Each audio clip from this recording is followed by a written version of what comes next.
অসুবিধা হবে।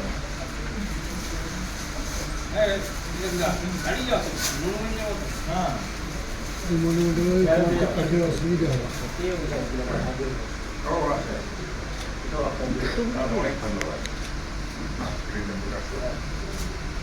বইটি প্রকাশিত হল এবং আন্তরিক শুভেচ্ছা রইল।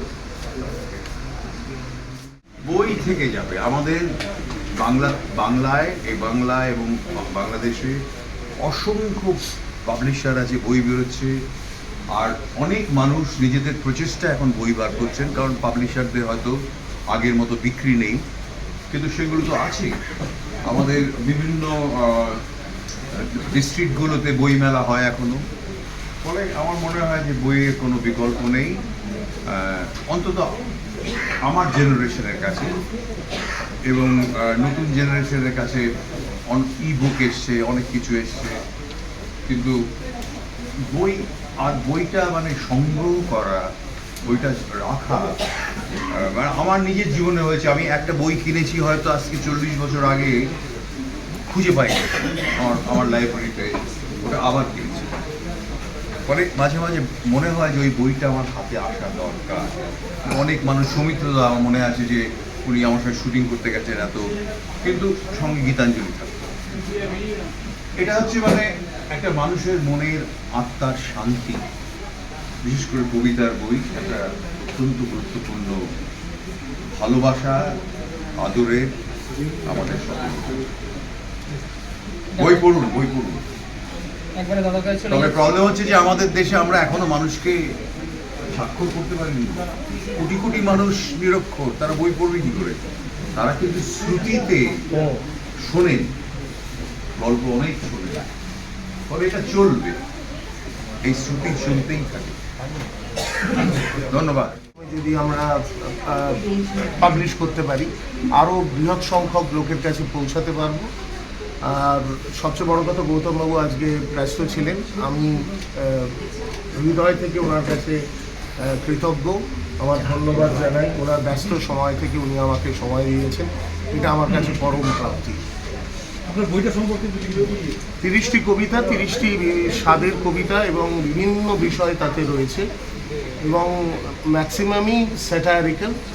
আর ওই যে বললাম যে শেষের দিকে একটা মোচড় থাকছে, লেজে বিষ, তো ওই ব্যাপারটা থাকবে। মানে একটা আরামদায়ক অনুভূতি থেকে একটা হঠাৎ করে একটা মানে শখ, এই ব্যাপারটা আমার রয়েছে।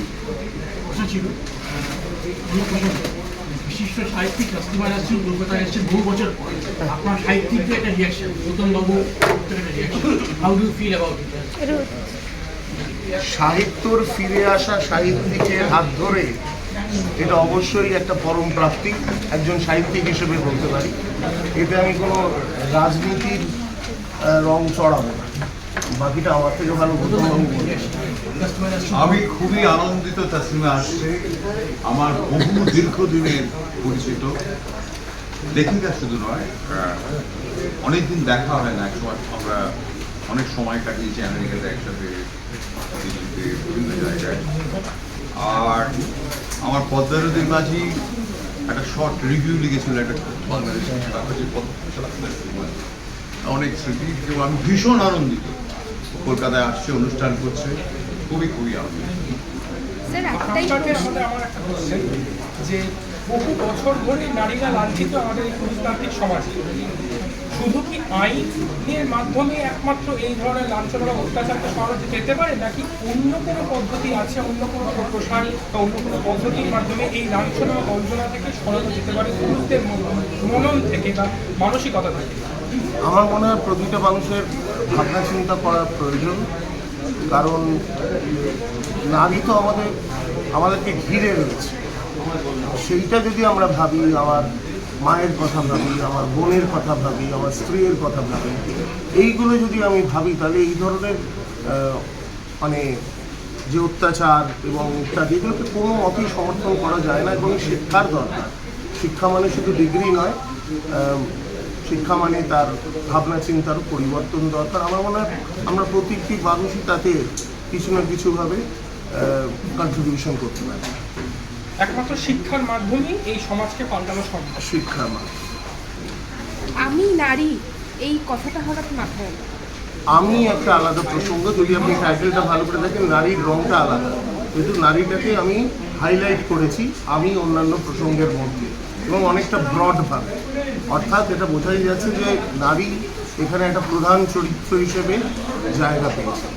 তো এইভাবেই ভাবনাটা করা, 3 ভাগে ভাগ করা। আমি রয়েছি, আমি মানে সবাই, আর তার সঙ্গে নারী চরিত্ররা রয়েছে এবং অন্যান্য বিষয়ও রয়েছে। এবং এখানে কি সমাজের প্রত্যেকটা নারীদের কথা উল্লেখ করা হয়েছে? বিভিন্ন ধরনের, সবাইকে তো মানে করা যাবে না, আর একটা বই দিয়ে হবে না, একটা কাব্য গ্রন্থ দিয়ে হবে না। আগামী দিনে আবার ভাববো আরও চরিত্র নিয়ে। ধন্যবাদ।